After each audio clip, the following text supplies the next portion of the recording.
All right, friends, so I've tried to do an outdoor video for about 2 months, and every week someone tries to mow their lawn.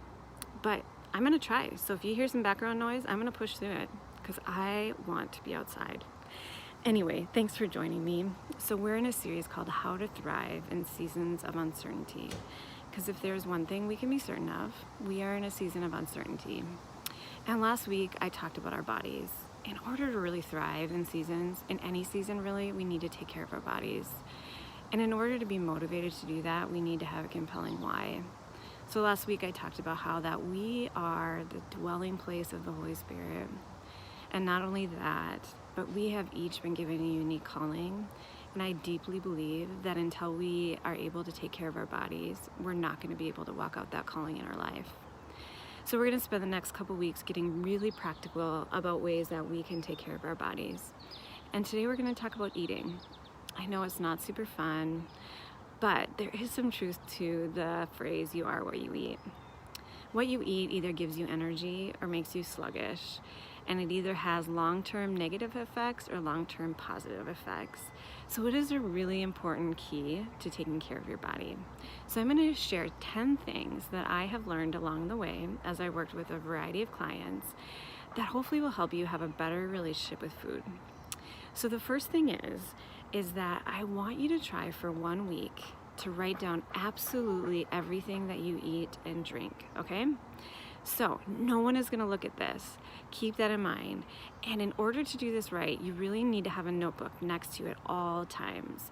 Because if you do not write it down right away, 1, you'll forget, or 2, you will not be accurate in what you write down, okay?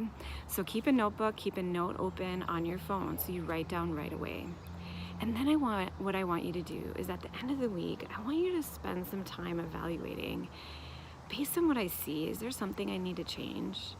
Most people that I know, including myself, are surprised at how much or what we eat in a week. Second of all, we need to remember it's okay to be hungry. As Americans, for some reason, we are afraid to be hungry. But our bodies are so amazing and they adapt. So let me give you an example. If I was 30 pounds overweight, my body would adapt to that, and it would tell me that I'm hungry to get enough calories to maintain that 30 pounds overweight. So if you're trying to lose weight or just to develop a better relationship with your body, sometimes you're going to be hungry even when you don't need to eat. And you know what, you guys? That's okay. If you've eaten a meal before, if you're doing exactly what you need to do, it's okay to be hungry. And I promise, because our bodies are so amazing, your body will adapt quickly and you will not have those hunger pains for very long. Hopefully that makes sense, but just trust me. Third, is that also too, you guys, sometimes when we think we're hungry, we're actually thirsty. So I'm even trying to teach my kids this, as they always want snacks, especially being home.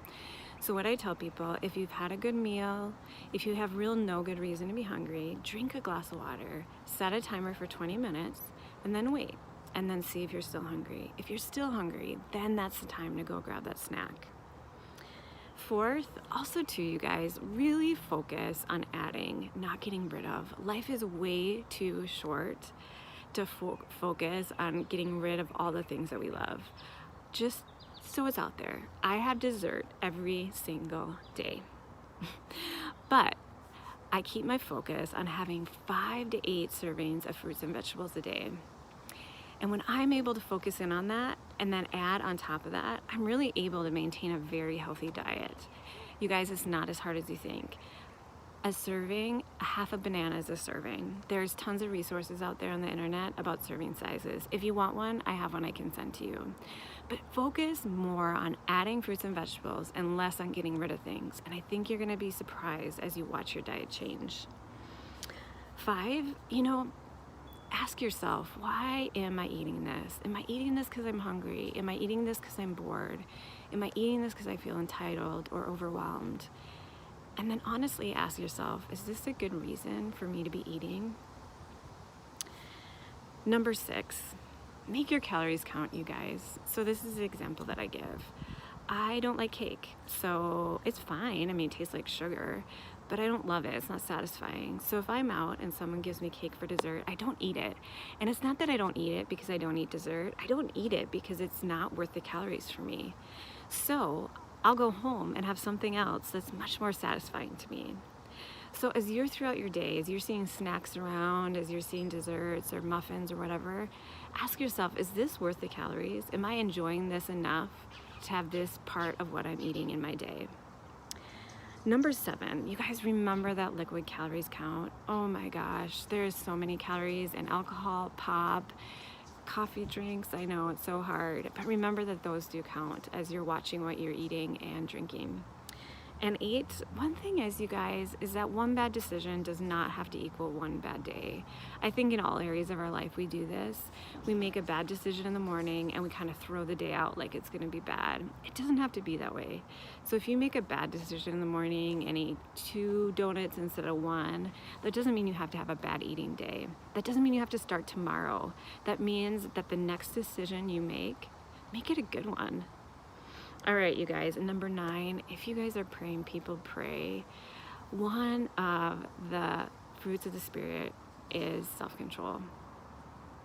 And I ask and beg that you will pray that God will give you self-control. And not only that, but a revelation of how important it is for us to take care of our bodies. And that He wants to walk alongside of you because He cares and wants you to walk out your calling. More than we do, actually. And then 10, going back to that, you guys remember your why. Remember why this matters. It matters because God has called us and we have a unique purpose in our life. And we can only do that if we take care of our body. So grab 1 or 2 of those this week. Hopefully this can help you develop a little bit more of a relationship, a better relationship with food. Next week we'll talk a little bit more about movement, sleep-in, and some other things. But hopefully you guys, this will help us take care of ourselves. Like I said, because God has called us, we are made for a purpose, and in order to walk that out, we have to take care of our bodies.